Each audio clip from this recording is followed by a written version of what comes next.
Assalamualaikum warahmatullahi wabarakatuh.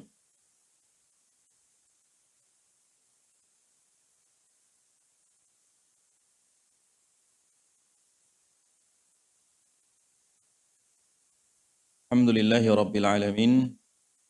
Wassalatu wassalamu ala ashrafil anbiya'i wal mursalin. Nabiyina Muhammadin wa ala alihi at-tahirin at-tayyibin wa ashabihi ajma'in wa man sara ala nahjihim ila yaumiddin. Allahumma anfa'na bima 'allamtana wa 'allimna ma yanfa'una wa zidna ilma. Allahumma inna nas'aluka ilman nafi'a wa rizqan thayyiba wa amalan mutaqabbala. Baik jamaah sekalian yang dirahmati oleh Allah Subhanahu wa taala, alhamdulillah dengan izin Allah kita kembali hadir dalam majelis tafsir tematik ya. Yang insya Allah pada kesempatan yang berbahagia ini kita akan membahas satu tema yang disebut dalam Al-Quran, yaitu tema tentang hukukul walidain. Dosa besar, durhaka terhadap kedua orang tua.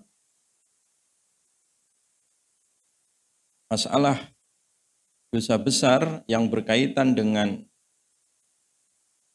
Bani Adam atau hubungan sosial sesama manusia, tingkat yang paling tinggi kedurhakaannya yaitu dosa durhaka terhadap kedua orang tua ya.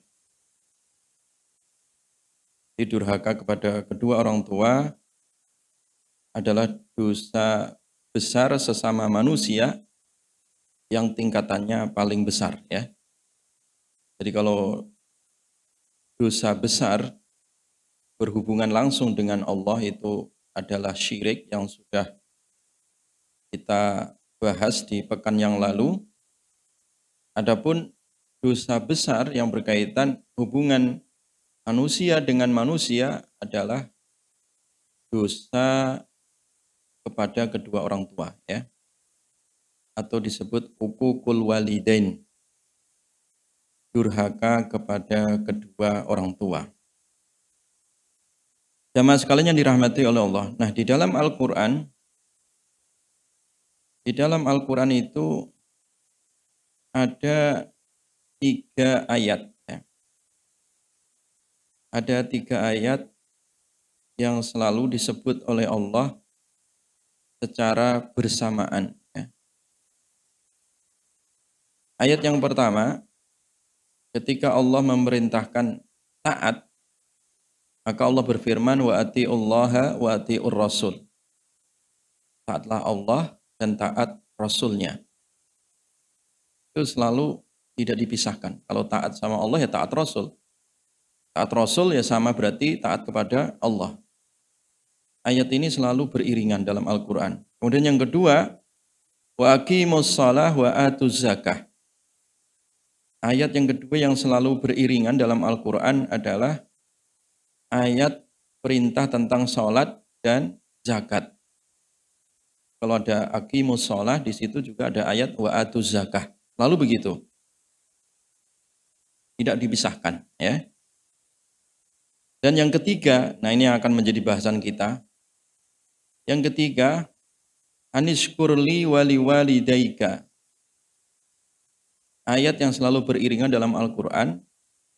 Yang ketiga ini adalah yaitu ayat ketika Allah memerintahkan untuk bersyukur kepada Allah, maka secara beriringan Allah juga memerintahkan manusia supaya bersyukur kepada kedua orang tuanya. Jadi lihat jamaah sekalian, jadi 3 ayat itu dalam Al-Quran tidak pernah terpisah. Taat sama Allah, taat sama Rasul, tegakkan sholat, tegakkan zakat, syukur kepada Allah dan syukur kepada kedua orang tua. Ini kenapa disebut demikian? Bahwa ketiga hal tersebut menunjukkan betapa agungnya dalam masalah ini ya.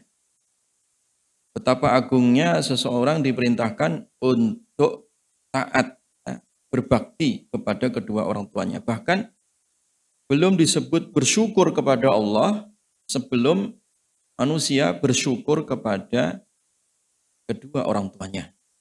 Ya, bayangkan, syukur kepada Allah itu diiringi dengan syukur kepada kedua orang tua. Terima kasih kepada Allah diiringi dengan terima kasih kepada kedua orang tua. Ini menunjukkan betapa kedudukan kedua orang tua itu sangatlah agung ya di sisi Allah Subhanahu wa taala. Makanya kalau orang mengagungkan kedua orang tuanya, menghormati kedua orang tuanya, berarti dia adalah sosok pribadi yang agung di hadapan Allah. Karena Nabi SAW bersabda, ridallahu fi ridal walidain. Ridhonya Allah itu ada di saat ridhonya kedua orang tua. Wa sukhtullahi fi sukhtil walidain. Demikian juga murkanya Allah itu ada pada murkanya kedua orang tua. Jadi ridhonya Allah ada pada ridho kedua orang tua, murkanya Allah juga ada pada murkanya kedua orang tua. Artinya apa jamaah? Artinya kalau kita kepingin mendapati ridhonya Allah, kalau kita kepingin hidup bahagia, hidup sejahtera, hidup lapang, carilah ridho orang tua ya. Makanya tidak ada di dunia ini orang yang berbakti kepada orang tua kemudian hidupnya sengsara itu saya belum pernah jumpa. Tidak ada dan itu tidak ada. Pasti kalau orang itu dia baik sama kedua orang tuanya, kehidupannya itu adalah kehidupan yang lapang, kehidupan yang sejahtera, kehidupan yang mudah. Kenapa? Dia mendapat sertifikat ridho dari Allah. Berbeda kalau ada orang hidupnya sumpek ya, hidupnya susah, hidupnya sempit. Itu perlu dicek ulang. Barangkali dia punya dosa kepada kedua orang tuanya. Karena apa? Mungkin dia ya dimurkai kedua orang tuanya sehingga mendatangkan murkanya Allah, sehingga kehidupannya jadi susah. Makanya kalau orang seret rezekinya ya itu perlu apa? Minta maaf kepada kedua orang tuanya. Kalau orang seret rezekinya perlu dia memperbanyak doa untuk kedua orang tuanya. Jadi semakin banyak orang mendoakan kedua orang tuanya itu semakin mudah kehidupannya. Iya, memang begitu rumusnya. Karena sabda Nabi SAW sangat jelas di sini. Ridallah fi ridal walidain. Ridhonya Allah itu ya tergantung pada ridho kedua orang tua. Suhtullah fi suhtil walidain, demikian juga murkanya Allah ada pada murka kedua orang tua. Ya. Jadi disinilah penting kita meminta ridho kepada kedua orang tua kita, ya, minta doa restu, ya, minta keikhlasan, ya, minta maaf dan seterusnya, supaya orang tua itu selalu hatinya, ya, hatinya rela, hatinya lapang, ya, selalu hatinya itu ridho. Merestui untuk anak-anaknya. Kenapa? Nah di saat itulah ya ridho Allah turun ya. Ridho Allah turun. Ya, jangan sampai kita mengundang murkanya Allah melalui murka kedua orang tua. Makanya jangan membuat orang tua susah ya, jangan membuat orang tua pikiran, jangan membuat orang tua itu menangis ya. Karena terkadang susahnya orang tua disebabkan anaknya itu bagian dari kedurhakaan ya. Bagian dari kedurhakaan. Jadi oleh karena itu jamaah sekalian, kedurhakaan anak terhadap kedua orang tua ini termasuk dosa yang paling besar ketika dikaitkan dengan dosa antar sesama manusia. Antar sesama apa? Manusia. Jamaah sekalian dirahmati oleh Allah Subhanahu wa taala. Nah, di dalam hadis yang lain disebutkan dari sahabat Ibnu Umar atau sahabat Ibnu Amr ya. Abdullah bin Amr. Ini dikisahkan ya dari sahabat Ibnu Amr ya radhiyallahu anhu. Dikisahkan ya ar-rajulun yasta'dzinun Nabi sallallahu alaihi wasallam fil jihadi ma'ahu. Jadi pernah ada seseorang minta izin kepada Rasulullah sallallahu alaihi wasallam fil jihadi untuk ikut jihad ma'ahu bersama beliau. Sama beliau Rasulullah sallallahu alaihi wasallam. Jadi ada orang minta izin ya untuk berangkat jihad bersama Nabi. Ya tentu jihad ini amal yang sangat mulia. Kan disebut sebagai mercusuarnya Islam. Menaranya Islam itu jihad ya. Mahkotanya Islam itu adalah jihad. Ya termasuk amalan yang sangat mulia. Sehingga semua orang tertarik untuk mengikuti amalan yang mulia ini, yaitu amalan jihad tadi. Faqala Nabi sallallahu alaihi wasallam, kemudian Nabi sallallahu alaihi wasallam bertanya, Ahayyun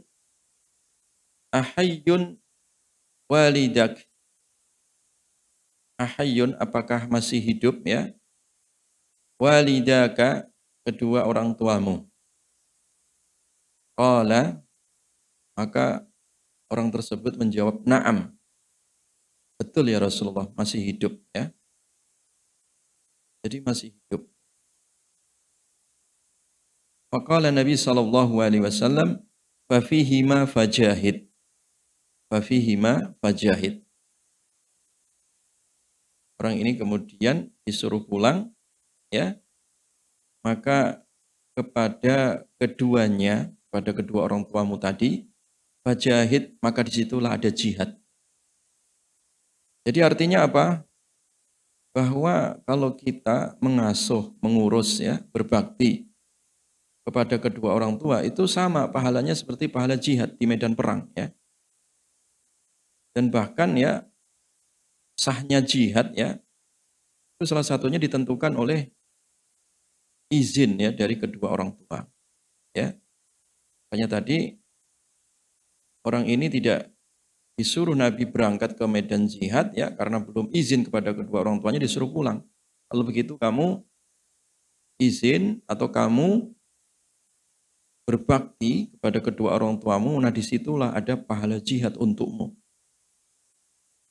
Nah di dalam riwayat yang lain disebutkan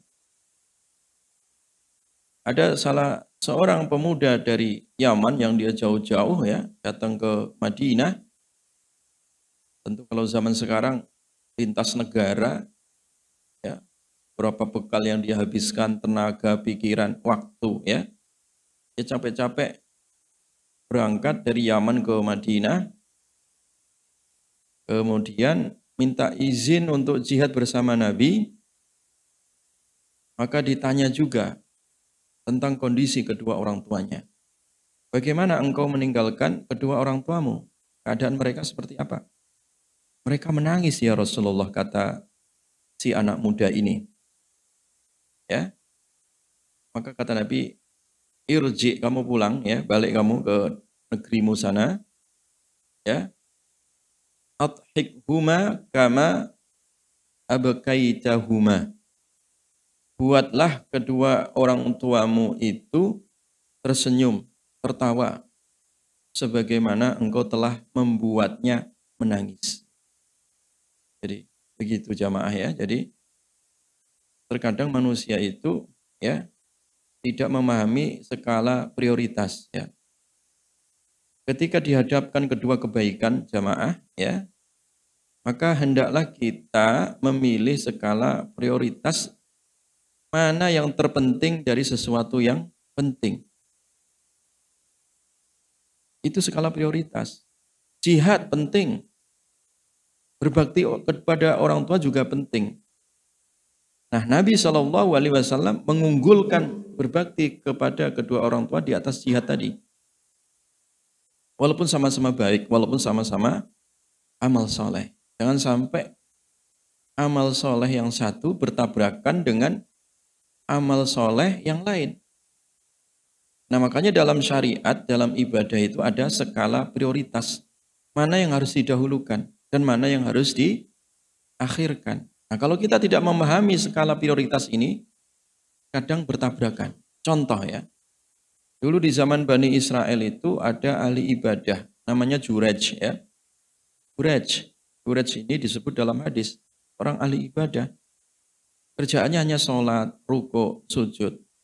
Banyak sholat sunnah. Dan sholat sunnah itu nggak dicela dan sangat dianjurkan. Karena setiap sujud yang kita lakukan itu menambah derajat di sisi Allah dan menghapuskan dosa. Semakin banyak sholat sunnahnya, semakin dekat surga firdausnya. Kan begitu rumusnya. Sholat sunnah. Tetapi ketika tidak memahami skala prioritas ibadah, ya karena Jurej itu ketika dia sholat sunnah dipanggil ibunya, iya kan? Jadi dipanggil Jurej, sini nak. Jurej yang sedang sholat sunnah itu dia bimbang, ini lanjut sholat sunnah atau menemui panggilan ibu. Akhirnya dia tetap sholat aja gitu. Panggilan ibunya nggak didengar. Ya. Besoknya lagi dipanggil lagi begitu. Sholat. Ya. Sementara ibunya butuh. Nah kita berbakti kepada ibu itu lebih wajib daripada sholat sunnah. Walaupun dua-duanya baik. Ya. Juret ini dipanggil ibunya lagi butuh. Masih aja sholat sunnah. Besoknya lagi begitu lagi. Ya memang kerjaannya ahli ibadah dia. Cuman masalahnya satu tadi. Ya, mendahulukan sholat sunnah daripada ya menuruti kewajiban, yaitu memenuhi panggilan ibu. Itu. Maka dalam hadis itu disebutkan, walaupun Juret itu waliullah, ya, walaupun Juret itu adalah seorang ahli ibadah, dan ibunya itu orang biasa-biasa aja, akhirnya ibunya jengkel, kesel. Dan jengkelnya seorang ibu itu mendatangkan jengkelnya Allah, ya, mendatangkan murkanya Allah. Maka ibunya Juret itu berdoa, nak kamu tidak akan mati kecuali kamu terfitnah oleh seorang pelacur katanya. Jadi ibunya keceplosan begitu dan betul. Akhirnya Juret itu ya di akhir hayatnya terkena fitnah itu, ya dituduh oleh masyarakat bahwa si Juret itu telah menghamili seorang wanita, padahal wanita itu sebenarnya pelacur itu. Ya. Itu contoh ya bagaimana ya di dalam beribadah ya atau di dalam bermuamalah kita sebagai umat Islam itu sebagai umatnya Rasulullah SAW harus memahami skala prioritas. Walaupun sama-sama baik ya, sama-sama ibadah, maka hendaklah kita mendahulukan mana yang terpenting sebelum yang penting, begitu ya. Dahulukan yang terpenting. Ya. Berbakti kepada kedua orang tua itu terpenting sebelum pekerjaan kita, ya. Kadang orang itu ya dipanggil ibunya lagi sakit di kampung, ya. Mohon maaf Bu, masih rapat di Jakarta. Ya ilaha illallah. Ya ini durhaka ini, ya. Panggil bapaknya, ya. Lagi butuh, ya, Bapak, ya. Sakit misalkan bapaknya lagi butuh, lagi perlu ya, dan itu penting gitu. Ya alasan lagi pindah kantor Pak katanya. Jadi banyak alasan-alasan itu yang terjadi ya tengah-tengah masyarakat karena tidak memahami skala prioritas tadi bahwa panggilan kedua orang tua atau bakti kepada kedua orang tua itu adalah besar ya. Mulia di sisi Allah Subhanahu wa taala, bukan perkara yang kecil ya. Sehingga perintah bersyukur kepada Allah itu diiringi dengan perintah bersyukur kepada kedua orang tua. Anishkurli waliwalidayka. Ya, hendaklah kamu bersyukur kepadaku dan juga beriringan syukur kepada kedua orang tuamu. Jamaah sekalian yang dirahmati oleh Allah Subhanahu wa taala. Nah, kemudian yang berikutnya termasuk ya hukukul walidain, termasuk durhaka kepada kedua orang tua, disebutkan di dalam hadis ya, termasuk dosa ya kepada kedua orang tua itu adalah dia melakukan sesuatu yang menyebabkan kedua orang tuanya kena dampak dari perbuatannya tadi. Ya. Jadi dia berlaku atau melakukan ya sesuatu yang menyebabkan kedua orang tuanya terseret gitu. Sebab perilakunya tadi. Contoh ya. Di dalam hadis dijelaskan la'anallahu man sabba abahu la'anallahu man sabba ummahu. Yaitu apa? Dia melakukan perbuatan yang menyebabkan bapak ibunya itu tercela. Sebab perbuatan dia, bapaknya terseret. Contoh misalkan dia mencela atau mengejek orang tua, ya bapaknya orang lain gitu. Bapakmu mau orang kampungan, mau desa, ya.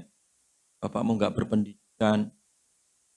Nah, dia mengatakan itu kepada orang lain. Jadi mengejek bapaknya orang itu. Nah, karena yang diejek nggak terima, akhirnya bapaknya dia diejek juga gitu. Dicari-cari kesalahannya. Itu namanya apa? Dampak perbuatan si anak menyebabkan orang tuanya terseret. Sebab ucapan ataupun sebab apa? Perbuatan. Itu termasuk durhaka. Ya. Atau dampak sebab perbuatan anaknya menyebabkan kedua orangnya terseret. Dalam penjara misalkan sebab perbuatannya ya, kedua orang tuanya itu jadi hina atau jadi rendah martabatnya gara-gara kelakuannya gitu. Ya. Makanya kalau ada seorang anak terkena kasus narkoba, itu selain dia melakukan dosa besar untuk dirinya, ya, dia mengkonsumsi narkoba misalkan dan juga membahayakan bagi yang lainnya. Pas kena narkoba dia nyetir itu kan membahayakan banyak orang. Di satu sisi lain, dia juga sedang durhaka kepada kedua orang tuanya. Kenapa? Sebab perbuatannya itu ya mencoreng nama baik kedua orang tua. Ini hati-hati nih. Terkadang orang mungkin di hadapan kedua orang tuanya baik, tetapi di luar sana ketika dia melakukan satu perbuatan menyebabkan tercoreng nama baik kedua orang tuanya, itu adalah bagian dari durhaka ya. Dan ini sering terjadi ya. Sering terjadi bapaknya orang terhormat, ya ibunya orang terhormat gara-gara kelakuan ya si anak tadi itu bapak ibunya terseret ya, terseret hukum atau bapak ibunya jadi rame diperbincangkan di media sosial. Ya, bapak ibunya kena dampak makian atau bulian dari masyarakat disebabkan karena apa?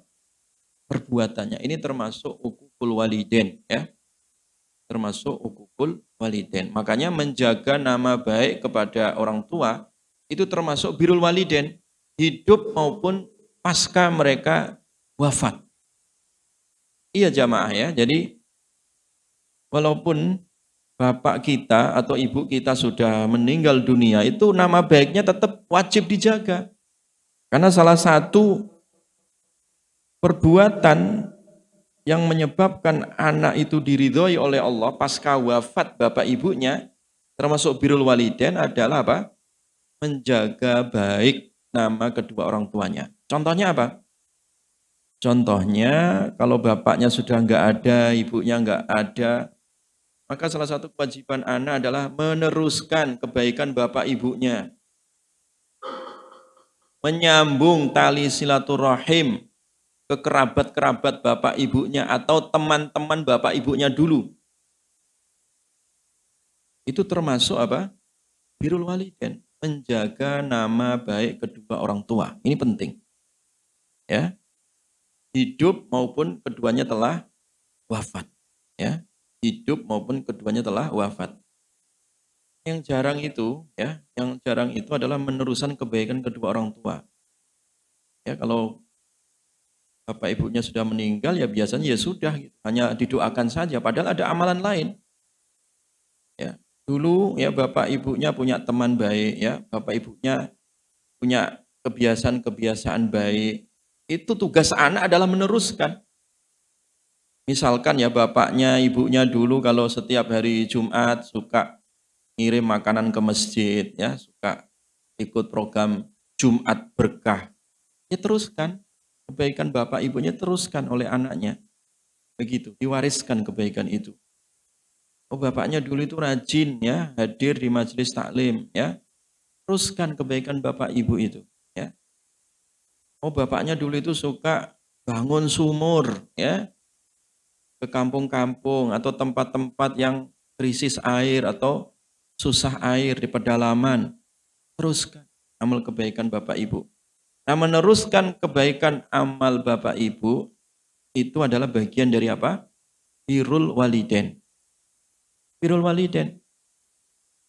Syukur-syukur kalau kita punya rezeki, ya bapak ibunya yang sudah meninggal dibuatkan masjid, dijadikan amal jariah. Seperti Masjid As-Sofia ini kan, itu bagian dari berbaktinya Bapak Sofyan Basir ke ibunya, ya, nama ibunya, ya, nama keluarga. Itu bagian birrul walidain, ya. Bagian dari birrul apa? Walidain. Memang seperti itu, mengabadikan nama bapak ibunya dalam kebaikan yang diteruskan oleh siapa? Anak cucunya. Demikian juga merusak nama baik bapak ibunya, ya, orang tuanya, baik masa hidup ataupun sudah wafat, itu bagian juga hukukul walidain, durhaka. Durhaka. Misalkan dulu bapak ibunya itu wakaf tanah, sudah dibikin masjid, ya.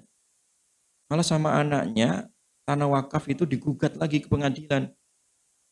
Yang harusnya masjid untuk sholat malah dijadikan jadi ruko katanya. Kalau masjid nggak mendatangkan duit, kalau ruko bisa untuk pasar, bisa untuk bisnis katanya. Ini anak durhaka itu. Itu banyak terjadi juga. Bapaknya dulu udah capek-capek bikin yayasan pendidikan, bikin yayasan sosial. Sama anak-anaknya dijual itu yayasan. Ya, sama anak-anaknya itu disalahgunakan. Iya, demi kepentingan perutnya, demi kepentingan sesaat gitu. Bapaknya dulu sudah wakaf tanah, jelas. Sudah ada aktenya, ya. Sudah jelas. Ya, di atas kertas itu sudah jelas bukti wakafnya. Dicari sama anaknya, ya. Kemudian digugat, ya, diambil untuk kepentingan pribadi. Ini contoh anak durhaka, ya. Walaupun dulu baik sama bapak ibunya ketika hidup, tapi terkadang anak itu ya ketika bapaknya sudah meninggal, ibunya sudah meninggal, lain itu. Kelakuannya lain. Ya. Makanya berbakti kepada kedua orang tua itu hidup dan mati, ya. Bukan saat hidup saja. Nah, ketika sudah meninggal pun anak masih ada kewajiban berbakti kepada kedua orang tua. Dengan meneruskan tadi kebaikan-kebaikan kedua orang tua supaya pahala jariahnya tetap mengalir. Karena dalam Islam itu tidak ada mantan orang tua, walaupun sudah meninggal, nggak ada mantan orang tua. Kalau mantan suami, mantan istri ada, tapi mantan orang tua nggak ada. Ya, dan itu bersambung sampai kiamat juga bersambung, ya, hidup maupun mati. Makanya di sini jamaah sekalian, Nabi SAW beliau mewanti-wanti umatnya untuk senantiasa meneruskan kebaikan-kebaikan orang tua karena itu adalah bagian dari birrul walidain, ya, berbakti kepada kedua orang tua.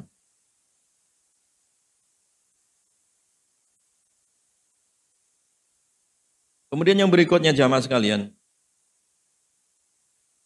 yang berikutnya. Contoh yang berikutnya yang disebutnya dalam hadis tentang hukukul walidain ya, tentang dosa besar berkaitan dengan durhaka kepada kedua orang tua. Pernah datang ya, pernah datang seseorang ya kepada Rasulullah Shallallahu Alaihi Wasallam yang konflik dengan orang tuanya berkaitan dengan masalah bagian atau pembagian harta. Dan itu sering terjadi juga di zaman kita ya. Biasanya konflik antara anak sama orang tua, sama bapak atau sama ibunya, itu ya selalu ya yang menjadi penyebab utama itu urusan-urusan yang sifatnya harta ya. Urusan duit ya, urusan tanah, urusan rumah, urusan pekerjaan ya. Pokoknya urusan materi lah ya. Sejak dulu ya sampai hari ini itu terjadi. Menyebabkan anak sama orang tua hubungannya jadi renggang hanya gara-gara masalah duit, harta ya. Nah, ketika terjadi kasus seperti itu ya, ini kasusnya ada orang datang kepada Nabi dan orang ini mengatakan, ya Rasulullah, inna abi yuridu an yajtaha mali. Ya Rasulullah, ini bapakku ingin mengambil semua hartaku. Jadi hartaku ini mau diambil oleh bapak, diambil alih. Kira-kira gimana jamaah sekalian? Kalau sekarang ini kan kadang apa ya, hukum itu kan, hukum buatan manusia itu kadang tumpang tindih ya.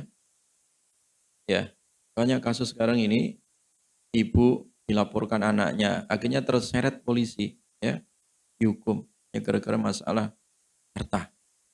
Bapaknya juga sama, dilaporkan ke polisi hanya gara-gara masalah duit. Ini menunjukkan anak seperti itu, ya, itu anak durhaka itu. Banyak kan kasus-kasus ya yang sekarang viral di media sosial itu, seorang anak melaporkan ibunya, bapaknya, hanya karena masalah-masalah harta. Ya. Nah, ketika orang tuanya ini dilaporkan kepada Nabi Shallallahu Alaihi Wasallam, justru Nabi memarahi yang lapor tadi. Gara-gara tadi anaknya mengatakan, ya Rasulullah, hartaku ya semua mau diambil alih oleh bapakku. Mungkin kalau ini hukum di kita, bapaknya bisa dilaporin ke polisi itu. Ya. Bahkan ada seorang bapak ngambil mobil anaknya, itu kan kalau anak lapor ke polisi kan bapaknya ditangkap, betul nggak? Iya kan? Itu keliru, hukum seperti itu keliru. Ya. Nggak boleh. Memperkarakan secara hukum orang tua itu nggak boleh sama sekali. Walaupun misalkan ada seorang anak, hartanya dikuasai semuanya oleh kedua orang tuanya, itu nggak boleh. Si anak ngelapor ke polisi nggak boleh. Nah sebagaimana orang ini ketika ngelapor kepada Rasulullah, ya Rasulullah seluruh hartaku ingin diambil alih oleh bapakku. Kata Nabi, anta wa maluka li abika. Kamu dan hartamu itu milik bapakmu. Kamu dan hartamu milik siapa? Bapak. Jadi kalau seandainya ada orang tua ya, kalau seandainya ada orang tua misalkan ya, mungkin kalau bahasa orang kita, orang tuanya arogan. Padahal nggak bisa disebut arogan begitu. Harta anaknya diambil, rumahnya diambil, misalkan mobilnya diambil, ya, itu si anak walaupun dalam keadaan seperti itu jamaah ya, nggak boleh menuntut orang tuanya. Secara hukum nggak boleh. Kenapa? Kata Nabi, kamu dan hartamu milik siapa? Orang tuamu. Jadi nggak bisa anak memperkarakan, mengkasuskan secara hukum ya atas orang tuanya dalam urusan harta. Kenapa Nabi mengatakan kamu dan hartamu milik orang tuamu? Ya iyalah. Adanya kamu di dunia ini siapa yang didik? Siapa yang nyekolahkan kamu? Siapa yang melahirkan kamu? Kamu jadi orang kaya. Misalkan ada anak jadi orang kaya, ya kan? Punya harta banyak. Ya siapa yang dulu kecil melahirkan? Siapa yang dulu ngasih makan? Ya, kan orang tuanya. Makanya pantas kalau Nabi mengatakan kamu dan hartamu milik siapa? Kedua orang tuamu. Iya, begitu. Ya. Tapi jangan juga nanti kemudian salah paham dengan hadis ini. Oh, kalau begitu nanti awas. Harta anak saya gasak semua, nggak boleh begitu juga, Pak. Ya, itu nakal namanya. Nyalahgunakan hadis, bukan begitu cara memahaminya. Ya, maksudnya hadis ini adalah jangan sampai jadi anak yang durhaka, ya, yang menjaga jarak antara dirinya dengan orang tuanya hanya gara-gara urusan sepele, yaitu urusan apa? Harta. Karena bagi orang tua, Pak, orang tua boleh menarik kembali pemberiannya untuk anaknya. Misalkan, ya, orang tua itu sudah bagi-bagi ke anak-anaknya. Nah, ketimbang nanti rebutan warisan, sudahlah harta bapak ini kita bagi semua saja. Ya, kamu itu dapat itu rumah dan kebun sana di Pete misalkan. Kamu lagi yang satu yang bontot ini dapat sana ruko sama mobil, ya. Sudah dibagi misalkan. Sudah dibagi bahkan sudah diakte notariskan misalkan. Itu saja boleh bagi orang tua menarik kembali, Pak. Misalkan orang tuanya lagi sakit, nak, ya, kemarin ruko yang saya kasih nggak jadi ya, saya tarik kembali mau tak jual untuk berobat bapak. Boleh, boleh begitu. Jadi hukum asal pemberian itu nggak boleh ditarik kembali. Misalkan kalau kita sudah ngasih ke orang itu nggak boleh ditarik kembali, Pak. Kecuali pemberian orang tua kepada siapa? Anaknya, itu boleh ditarik kembali. Ya. Makanya ketika ada seorang anak mengkasuskan kedua orang tuanya dalam urusan harta dibantah oleh Nabi. Kamu itu dan hartamu adalah milik siapa? Orang tuamu. Jadi jamaah sekalian, ya jamaah sekalian, kalau kita melihat ya kasus-kasus sekarang ini banyak anak-anak yang memperkarakan kedua orang tuanya, ingatlah itu adalah anak yang durhaka. Ketika polisi salah menghukumnya, malah orang tuanya yang dipenjara, ingatlah polisi itu polisi durhaka kalau gitu. Atau hakim yang menvonis ada orang tua yang dilaporkan anaknya gara-gara masalah harta, kemudian orang tuanya tersebut di penjara, divonis hukuman 3 tahun, 5 tahun, itu hakim yang durhaka. Iya, karena nggak bisa orang tua kemudian dijerat secara hukum gara-gara konflik tadi masalah apa? Harta dengan siapa? Anak-anaknya, ya. Nah, ini yang harus kita jelaskan kepada masyarakat ya supaya tidak jadi tontonan, ya. Itu sangat sedih saya kalau melihat ya ada seorang anak tega sekali dia melaporkan ibunya kandung, ibunya sendiri dilaporkan. Ini betul-betul durhaka itu anak itu ya. Ya, betul-betul durhaka. Jadi kalau kita polisi, kalau kita hakim nggak usah ditanggapi laporan-laporan yang kayak gitu itu nggak perlu ditanggapi ya. Itu bagian dari kedurhakaan ya. Baik jamaah sekalian dirahmati oleh Allah. Nah, kedurhakaan kepada orang tua itu, jadi durhaka kepada kedua orang tua itu dosanya dan balasan dari dosa tersebut adalah disegerakan. Jadi balasannya instan, Pak. Kalau dosa-dosa biasa itu bisa jadi ditunda oleh Allah. Balasannya besok nanti di alam barzah, besok di akhirat, atau besok pas di neraka. Jadi semua dosa itu terkadang diakhirkan balasannya. Iya kan? Kan banyak kan? Tidak semua orang melakukan dosa langsung digebukin sama Allah kan tidak ya. Dia melakukan dosa langsung disambar geledek misalkan, kan tidak. Tapi ada dosa ketika itu dilakukan balasannya instan. Gak perlu nunggu pada hari kiamat. Yaitu dosa apa? Hukukul waliden. Dosa durhaka kepada kedua orang tua. Nah ini hadisnya adalah Rasulullah Shallallahu Alaihi Wasallam bersabda, "Kullu dzunubi yuakhirullahu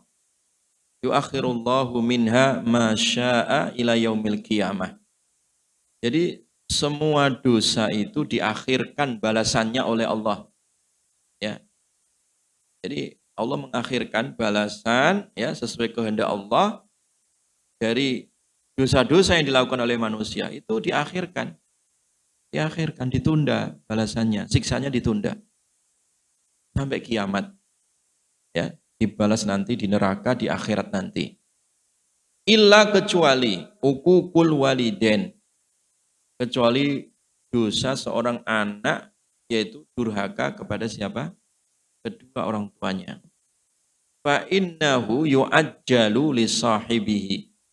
Ya, karena sesungguhnya dosa durhaka kepada orang tua itu disegerakan. Jadi disegerakan jamaah. Hati-hati ya. Hati-hati ya. Dosa yang balasannya disegerakan di dunia ini adalah dosa kepada orang tua ya. Hati-hati itu ya. Jangan sampai kita menyinggung ya perasaan orang tua, atau jangan sampai kita membuat orang tua itu tidak bisa tidur ya gara-gara kelakuan kita. Jangan sampai itu ya. Karena kedurhakaan seorang anak ya itu mendatangkan siksa pada dirinya, baik siksaan itu secara fisik ya. Siksaan secara fisik. Mungkin dia kena kecelakaan, mungkin dia bangkrut, mungkin dia itu banyak utang, mungkin dia itu hidupnya jadi sempit, itu siksa secara fisik. Atau siksa ya secara metafisik, artinya disiksa perasaannya gitu. Ya, hidupnya nggak tenang ya. Hidupnya gundah ya. Hidupnya dibayang-bayangi rasa takut, macam-macam lah ya. Jadi siksaan lahir maupun batin disebabkan karena dosanya kepada kedua orang tuanya. Dan itu disegerakan ya. Disegerakan bagi anak yang durhaka kepada kedua orang tuanya ya. Jadi oleh karena itu jamaah sekalian ya, hendaklah kita berhati-hati ini ya, jangan sampai durhaka kepada orang tua yang menyebabkan datangnya siksa di dunia secara instan sebelum mati atau sebelum nanti siksa di akhirat ya. Sebelum ada siksa di akhirat, orang yang durhaka kepada orang tuanya itu sudah disegerakan siksanya di dunia. Kenapa? Dia dapat laknat ya. La'anallahu al-'aq. Allah melaknat al-'aq. Al-'aq itu artinya orang yang durhaka. Diwalidayhi kepada kedua orang tuanya. Jadi hidupnya dilaknat terus ya. Hidupnya enggak berkah ya. Hidupnya enggak berkah. Jadi oleh karena itu ya jamaah sekalian ya, maka tugas kita ya, baik kita ini sudah jadi orang tua, walaupun sudah jadi orang tua itu ya masih punya orang tua, baik hidup maupun sudah meninggal. Ya, dan juga atau kita jadi anak itu ya, atau kita punya anak, hendaklah senantiasa nilai-nilai bakti kepada kedua orang tua ini selalu diwariskan ya, diajari ya, supaya berbahasa santun ya kepada kedua orang tua ya, karena sama orang tua itu sedikit pun nggak boleh kasar ya, wala taqul lahuma uff, jangan sama orang tua itu ngomong gitu. Jadi ngomong itu nggak boleh Pak. Bapak, mak ini kok ngomong terus, itu nggak boleh ngomong kayak gitu tuh. Ngomong saja. Besok aja, itu nggak boleh. Nak kamu pulang ya nak, kalau bisa hari ini. Besok aja mak, lagi banyak kerjaan. Itu ngomong kayak gitu nggak boleh. Itu termasuk durhaka ya. Ngomong sekedar uff itu maknanya gitu. Ya, ejaan walaupun itu sebenarnya kalimat yang nggak ada maknanya itu. Kamu ngomong itu kan nggak ada maknanya sebenarnya. Tetapi itu adalah sikap gitu ya.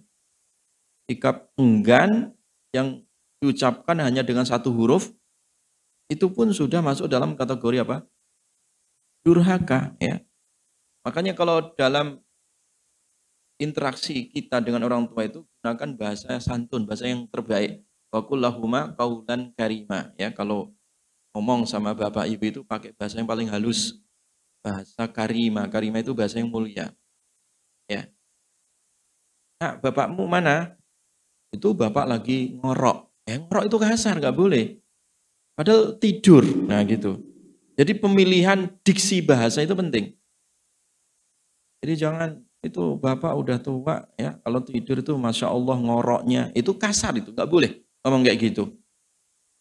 Ya bahasa yang lebih halus daripada ngorok apa? Tidur. Ya. Tidur. Ya. Ya jadi bahasa yang lebih. Kalau bahasa Jawa itu kromo inggil lah ya. Kalau sama-sama orang apa tidur ada turu, ada sare. Bapakmu di mana, Le? Oh, lagi sare. Ya, sare itu bahasa halus ya. Lagi tilem ya. Jadi ada turu, tilem, sare. Ya itu.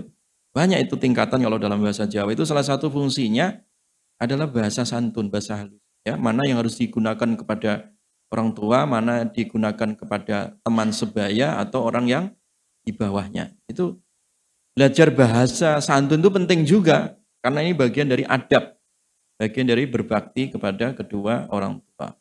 Wallahu a'lam bissawab. Subhanakallahumma bihamdika asyhadu an la ilaha illa anta astaghfiruka wa atubu ilaik. Assalamualaikum warahmatullahi wabarakatuh.